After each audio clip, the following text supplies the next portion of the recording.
নমস্কার বন্ধুরা, welcome back to my channel Bengali job news. তোমরা যারা বিএড এবং ডিএলএড ক্যান্ডিডেট রয়েছো, তোমাদের জন্য খুবই খুশির খবর আসতে চলেছে এই বছরের মধ্যেই। হ্যাঁ বন্ধুরা, এই বছর আবার নতুন করে আপার প্রাইমারি টেটের নোটিফিকেশন কিন্তু আসতে চলেছে খুবই শীঘ্রই। তো তোমরা যারা বিএড এবং ডিএলএড ক্যান্ডিডেট রয়েছো, তোমরা উভয়ই কিন্তু এই পরীক্ষার জন্য অংশগ্রহণ করতে পারবে। তোমরা জানো যে দীর্ঘ 10 বছর ধরে কিন্তু আপার প্রাইমারির কোনো পরীক্ষা নেওয়া হয়নি। লাস্ট 2015 সালে আপার প্রাইমারির পরীক্ষা নেওয়া হয়েছিল এবং তারপরেও কিন্তু সেই পরীক্ষার কোনো নিয়োগ করা হয়নি এই 10 বছর ধরে। এবং এই 10 বছর পর এসে এতদিনে কিন্তু সেই 2015তে যারা আপার প্রাইমারি টেটে যারা পাশ করেছিল তাদের কিন্তু নিয়োগ প্রক্রিয়া চালু হয়েছে। অর্থাৎ তাহলে তোমরা বুঝতে পারছো যে এই আপার প্রাইমারিতে ঠিক কতটা পরিমাণ শূন্যপদ কিন্তু ফাঁকা রয়েছে। মোটামুটি কম করেও যদি বলি, অবশ্যই সেখানে কিন্তু প্রায় 30 থেকে 40 হাজারের মতো শূন্যপদ কিন্তু ফাঁকা রয়েছে। এর থেকে বেশিও শূন্যপদ কিন্তু তোমাদের জন্য আসতে পারে। তাহলে বুঝতেই পারছো যে তোমাদের জন্য কতটা একটি ভালো খবর রয়েছে এর মধ্যে, কারণ একটি হিউজ পরিমাণ ভ্যাকেন্সি কিন্তু এবার আপার প্রাইমারিতে আসতে চলেছে। তো সেক্ষেত্রে যারা অ্যাপ্লাই করবে তারা কিন্তু অধিকাংশই কিন্তু এবার চাকরি পেতে চলেছে। তো তোমরা জানো যে 8ই এপ্রিল মাননীয় বিচারপতি সৌগত ভট্টাচার্যের সিঙ্গেল বেঞ্চে এই রায়টি উঠেছিল এবং সেখানে তিনি রায় দানের সময় কিন্তু অত্যন্ত ক্ষুব্ধ হয়েছিলেন এবং জানিয়েছেন যে 10 বছরের মধ্যেও এত বছর ধরে কেন কোনো আপার প্রাইমারি পরীক্ষা নেওয়া হয়নি। এবং তিনি এসএসসিকে জানিয়েছেন যে আগামী 3 সপ্তাহের মধ্যে কিন্তু কলকাতা হাইকোর্টে হলফনামা জমা করতে হবে এবং তার শুনানি সামনের 7ই মে কিন্তু হতে চলেছে কলকাতা হাইকোর্টে।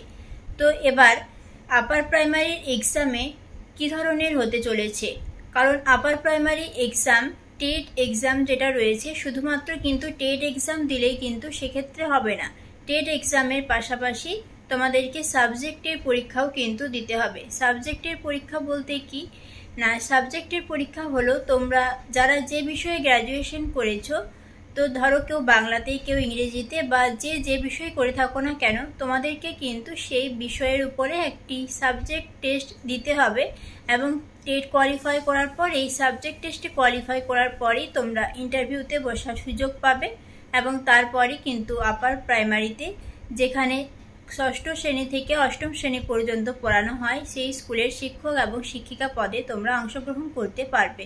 তো তাহলে বুঝতে পারছো তোমাদের জন্য ভীষণ একটি ভালো খবর রয়েছে। তো তোমরা যারা চাইছো যে আপার প্রাইমারির জন্য প্রস্তুতি নিতে, তোমরা অবশ্যই কমেন্টে জানিও। আমি তাহলে তোমাদের জন্য আপার প্রাইমারির কিছু ক্লাস তোমাদের সাথে নিয়ে আসবো। এবং সবশেষে তোমাদেরকে একটাই কথা বলবো যে তোমাদের যাদের বিএড এবং ডিএড ক্যান্ডিডেট তোমরা রয়েছো এবং এই দুটো ডিগ্রি তোমাদের রয়েছে, তোমরা জানো যে বিএড যারা ছিল তারা প্রাইমারি থেকে বাদ হয়ে গিয়েছে।